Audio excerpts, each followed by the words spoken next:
বাংলাদেশি নাগরিক আটক যেন জলভাতে পরিণত হয়েছে। প্রায় প্রতিদিনই রাজ্যের কোনো না কোনো রেল স্টেশন থেকে জিআরপি পুলিশের হাতে আটক হচ্ছে বাংলাদেশি নাগরিক। এবার বাংলাদেশ থেকে আখাউড়া হয়ে অবৈধভাবে রাজ্যের প্রবেশ করে আগরতলা থেকে সড়ক পথে বহিরাজ্যে পাড়ি দেওয়ার সময় পানিসাগর নাকা পয়েন্ট থেকে আটক হলো তৃতীয় লিঙ্গের 7 জন বাংলাদেশের নাগরিক। এই বিষয়ে পানিসাগর থানার ওসি সুমন্ত ভট্টাচার্য জানিয়েছেন, পানিসাগর থানা সংলগ্ন নাকা পয়েন্টে রুটিন তল্লাশি চলাকালীন সময়ে বৃহস্পতিবার রাতে একটি বাসে তল্লাশি চালিয়ে সন্দেহভাজন 7 জন তৃতীয় লিঙ্গের নাগরিক নজরে আসে। তাদের জিজ্ঞাসাবাদ করলে তাদের কথাবার্তায় অসঙ্গতি লক্ষ্য করা যায়। ফলে সেখান থেকে তাদের আটক করে পানিসাগর থানায় নিয়ে আসা হয়। প্রথম অবস্থায় তারা ভারতীয় নাগরিক হিসেবে পরিচয় দেবার চেষ্টা করে। পরবর্তীতে পুলিশের জোর জিজ্ঞাসাবাদে তারা স্বীকার করে নেয়, দালাল মারফত তারা 7 জন আখাউড়া হয়ে অবৈধভাবে ত্রিপুরায় প্রবেশ করে।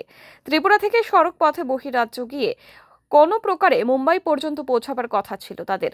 সেখানে কাজের ব্যবস্থা করে দেবে বলে কথা দিয়েছিল দালাল চক্রটি।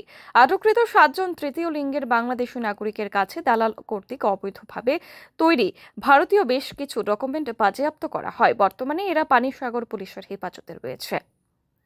বিকেলবেলা আমাদের যে পানিসাগর পিএসএ নাকা পয়েন্ট আছে, সেখানে বিকেল চেকিংয়ের সময় আমরা একটা বাসকে চেক করছিলাম। তখন ওদেরকে আমরা সাসপিশিয়াসলি জিজ্ঞেস করি। তো ওদের কথায় আমরা বুঝে যাই যে ওরা বাংলাদেশি ন্যাশনাল। তারপর ওদেরকে নামিয়ে ওদের ডকুমেন্ট চেক করা হয়। যদিও 1-2 জনের আধার কার্ড এবং প্যান কার্ড শো করেছে, তারপরে আমরা যখন একটু হার্শলি ওদেরকে জিজ্ঞেস করি তখন ওরা স্বীকার করেছে যে ওরা ফেক ডকুমেন্ট বানিয়েছে। আগরতলা থেকেই কেউ হয়তো ওদের জন্য ফেক ডকুমেন্ট রেডি করেছে। যাই হোক, ওরা স্বীকার করেছে ওরা বাংলাদেশি ন্যাশনাল এবং ওরা বোম্বে যাচ্ছে থ্রু গুয়াহাটি। পরবর্তীকালে আমরা ওদেরকে ডিটেইন করি এবং স্পেসিফিক কেস রেজিস্টার করা হচ্ছে ওদের এগেইনস্টে। Bureau report, PV north east.